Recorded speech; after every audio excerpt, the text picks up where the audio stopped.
Hello నమస్తే welcome back to our channel. నా ఛానల్ని సబ్స్క్రైబ్ చేసుకోండి.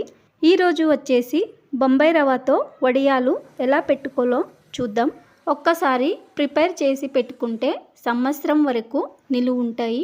ముందుగా రవ్వ పాపడ్ చేయడానికి పొయ్యి మీద ఇలాంటి ఒక పెద్ద సైజు గిన్నెని తీసుకోండి.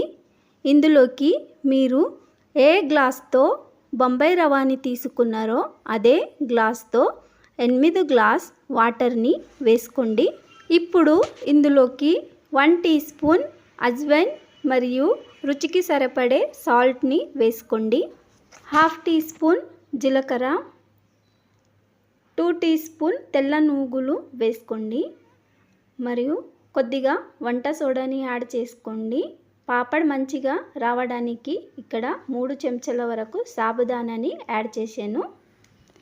వాటర్ ఇలా మరిగేటప్పుడు ఇందులోకి రవ్వని వేసుకుంటూ కలపండి.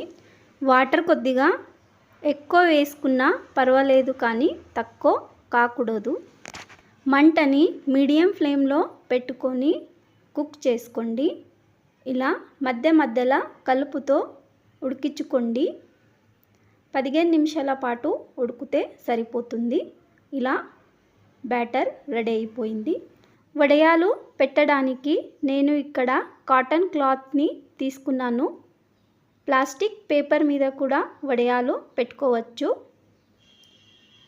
నేను నైటే ఫ్యాన్ కింద ఈ వడియాలు పెట్టేసుకున్నాను. ఇలా చిన్న చిన్నగా రౌండ్గా వడియాలు పెట్టుకున్నాను. మీకు ఏ సైజులో కావాలో ఆ సైజులో వడియాలు పెట్టుకోండి. చూడండి ఎంత మంచిగా వస్తున్నాయో. ఇలా మొత్తం వడియాలు పెట్టేసుకున్నాక పొద్దున దీన్ని ఎండలో పెట్టుకున్నాను. చూడండి ఎంత చక్కగా ఎండిపోయినాయో. ఇప్పుడు పాపడ్ని తీయాలంటే వెనుక సైడ్లో కొద్దిగా వాటర్ వేసుకోవాలి. ఇలా మొత్తం వెనుక సైడ్లో వాటర్ వేసుకున్న తర్వాత 2 సెకండ్ వదిలేసి మొత్తం పాపడ్ని తీసుకోండి. చూడండి ఎంత చక్కగా వచ్చాయో. ఇప్పుడు సరిపడే ఆయిల్ని వేసుకొని అందులోకి వడియాలు వేసి చూడండి ఎలా వస్తున్నాయో.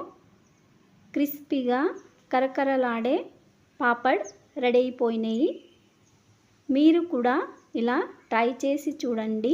నచ్చితే సబ్స్క్రైబ్ చేయండి. అలాగే లైక్ మరియు షేర్ చేయండి.